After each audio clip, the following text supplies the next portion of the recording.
Today's Blind Side archives an interview with psychologist Nicola Graham-Kevan on the independent Irish radio network TalkNews. For the uninitiated, Nicola is a professor of criminal justice psychology at the University of Central Lancashire, and she is internationally recognised as an expert on domestic violence and coercive control. This interview was broadcast in November 2019 in the run-up to Nicola's participation in a conference on men's issues hosted by Men's Voices Ireland. Nicola shares data on the prevalence of male victims of domestic violence and talks about why they aren't given as much attention or support. Further information about both Nicola and Men's Voices Ireland can be found by following the links provided. Well, there's an interesting conference this Saturday in Winds Hotel in Dublin. It's organised by Men's Voices Ireland, which is a new organisation to me. And we're joined by one of the guest speakers. It's a pleasure to welcome to the Hard Shoulder Nicola Graham-Kevan, a professor of criminal justice psychology at the School of Psychology in the University of Central Lancashire in Preston. Welcome to the programme, Nicola. Now, domestic violence against men. Discuss. Well, it's been known for approximately 40, 50 years that men could also be victims of domestic violence from their female partners. And most of the reliable statistics that use robust methodologies find that rates are pretty similar for men and women. That runs counterintuitive to everything, we see in terms of men are maybe more physically stronger, they're quicker to throw a box or a punch or a kick in street violence and outdoor at matches and so on. Just explain to me, is it that men are involved in more serious violence, but the women are involved in less serious violence? Is that it? Yeah. Well, when you look at individual acts of aggression, such as slapping, pushing, kicking, punching, you don't find any real consistent difference between men and women. If you look at injuries, then women are more likely to be injured than men. So that's about 2/3 to 1/3. And if you look at homicides, that's in the UK, I couldn't find any figures for Ireland, but that's about 75-80% women. So there's differences in physical outcomes, but not necessarily in actual use of aggression. But would it not be the case that just pure by physicality and body size and weight size, that men are stronger and therefore it seems sort of illogical, the point you're making? I completely understand. Certainly men are more aggressive towards other men outside on the street, the sort of violence we see, and men obviously are more likely to be involved in the armed forces and so forth.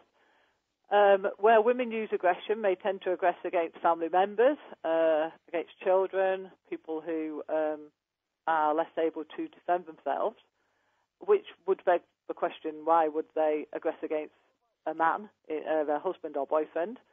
And it appears that as gender empowerment or support and protection of women increases across the globe, so rates of violence by men decreases, but simultaneously rates by women increases. So if women do not fear necessarily being retaliated by men, then it appears that they are more happy and able to use aggression. And men are brought up with quite a strong code of not hitting women. Wife beaters are routinely hated by society.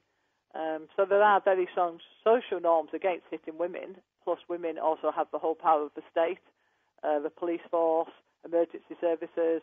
Support for women is widespread. So women have both support and often are reasonably secure that their partner will not aggress back to them. So, and when you say it seems to be motivated, women seem to not want to use aggression generally unless they're more sure that they won't become harmed. when you talk about domestic abuse, are there other forms of abuse, like psychological abuse, other than just physical abuse? Absolutely. So Ireland's just introduced legislation, which is not dissimilar to the legislation we have in England and Wales, where coercive control is also a criminal offence and part of a domestic violence offence. And that I've been researching coercive control since 1996. I think I was the first European researcher to actually ever empirically research this. And I came at it from a very feminist perspective, that men are coercive and violent, and this is what differentiates men and women's violence. It might not be in what physical violence we use, but that men would be more coercive. But my research did not support that. There's reviews of literature, and they also do not support this. So it appears that men and women are very similar in their levels of coercive control as well. And we find the same in same-sex relationships. So where you've got two men in an intimate relationship or two women, you find similar rates and you find similar levels of coercion as well.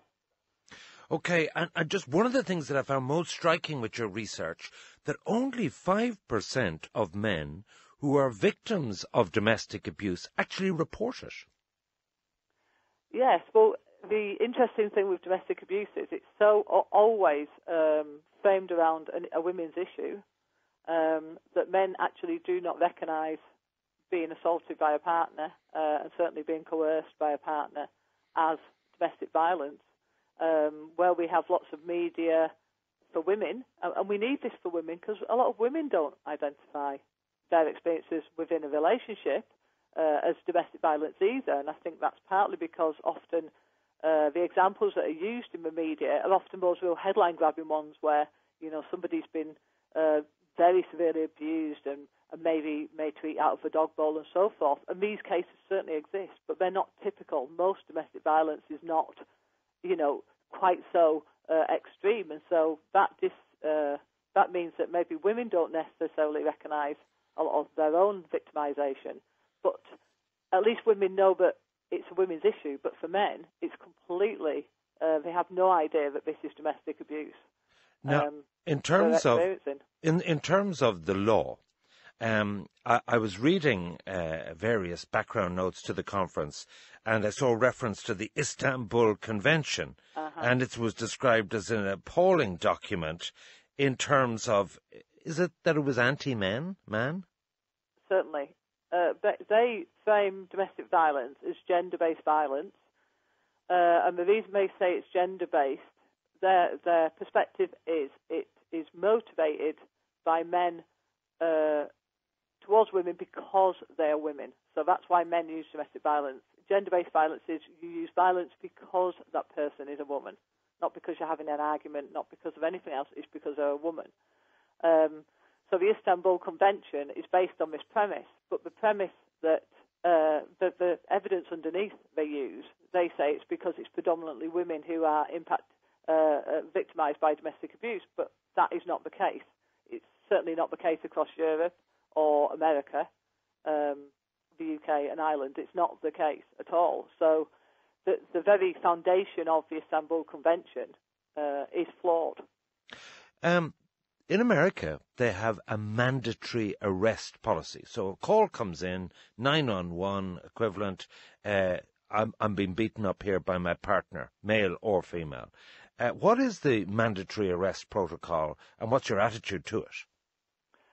Well, the mandatory arrest protocol was introduced because feminist researchers felt that police officers, who they identified as mainly men, did not take domestic violence seriously, or at worst, actually actively sort of colluded with men to not charge.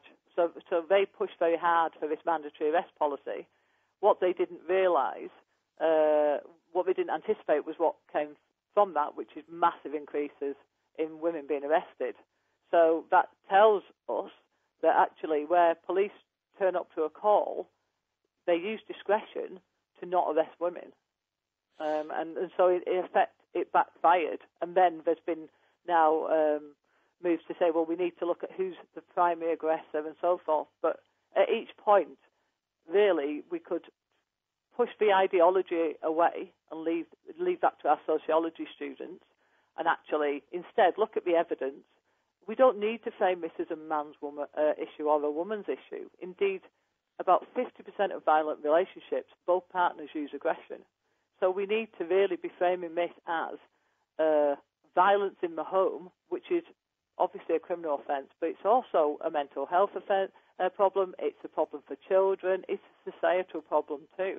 And we need to just start following the evidence, because the impact of domestic violence is felt throughout generations. It goes through to the next generation and the generation after. Where you've got domestic abuse in the home, your 89% of those with domestic abuse have got 4 or more other adverse childhood experiences, with all the awful outcomes that leads. So we really need to move away from an ideological position and start just getting together and trying to work in a way that society can work together and not say it's him or her, but see literally victims, perpetrators, and people who are both involved.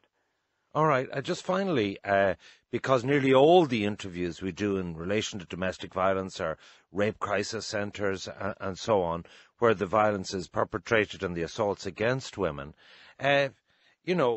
maybe people listening to this would see this is a counterbalance to the feminist movement.